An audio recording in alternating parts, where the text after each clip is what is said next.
Dubai's new visa rules complicate Indians staying with their relatives. அச்சச்சோ, நம்ம கிறிஸ்மஸ்க்கு Dubai போலாம்ல நினைச்சோம். ஓடுறா போன. ஹலோ, துபாயா? Hi info G. Any new info? Ji, என்ன நடக்குதுன்னு கேள்விப்பட்டீங்களா? டூரிஸ்ட் விசால நிறைய ரூல்ஸ் போட்டிருக்கானுங்களா? உங்களுக்கு என்னன்னு தெரியுமா? ஆமா நான் அந்த பிட்ஸ் அண்ட் பீசஸா கேள்விப்பட்டேன். பட் நீங்க உங்க வாயாலே சொல்லுங்க, என்னன்னு கேட்போம். அச்சி, அது என்ன சொல்றானுங்கன்னா, இப்ப வந்து நம்ம ஃப்ரெண்ட்ஸ் இல்ல ஃபேமிலியோட தங்க போறோம் அப்படின்னா அவங்களோட Emirates ID, residence visa, rental agreement, contact number, இந்த மாதிரி என்னென்னமோ கேக்குறானுங்க மச்சி. இதெல்லாம் புதுசா இருக்கு.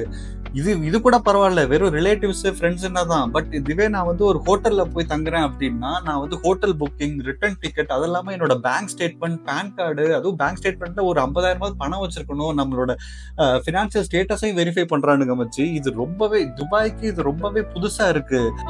ஹெக்டிக்கான ப்ராசஸா?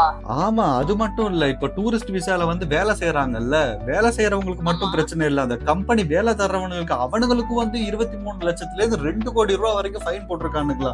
இது உடனே இம்ப்ளிமெண்ட் ஆகி இப்ப ஆல்ரெடியே நிறைய பேருக்கு ரிஜெக்ட் ஆயிருக்கு அப்படின்னு சொல்றாங்க. நான் வேற கிறிஸ்மஸ்க்கு உடனே பார்க்க வரலான்னு வேற நினைச்சேன் மச்சி. என்ன இப்படி சொல்றானுங்க? இதெல்லாம் ஓகே தானே? சரி, இதெல்லாம் இருக்கட்டும். இப்போ உனக்கு என்ன வேணும் அத சொல்லு. எனக்கு உன்னோட Emirates ID, residence visa, rental agreement இதெல்லாம் அனுப்புவியா? நான் உன்னை நேர்ல பார்க்க வருவேனா? நான் போனை கட் பண்ணுவேனா? ஹபிபி பை. அடப்பாவி, போனை உண்மையாலுமே வச்சுட்டான். தோல் கொடுப்பான் தோழன்னு பார்த்தா இப்படி தொடர்பே முடிச்சுட்டு போறான். இவெல்லாம் ஒரு தோழனா? பைதவே வந்து இதை உங்க துபாய் ஃப்ரெண்ட்ஸ்க்கு ஷேர் பண்ணுங்க friends. See you in the next video. Bye.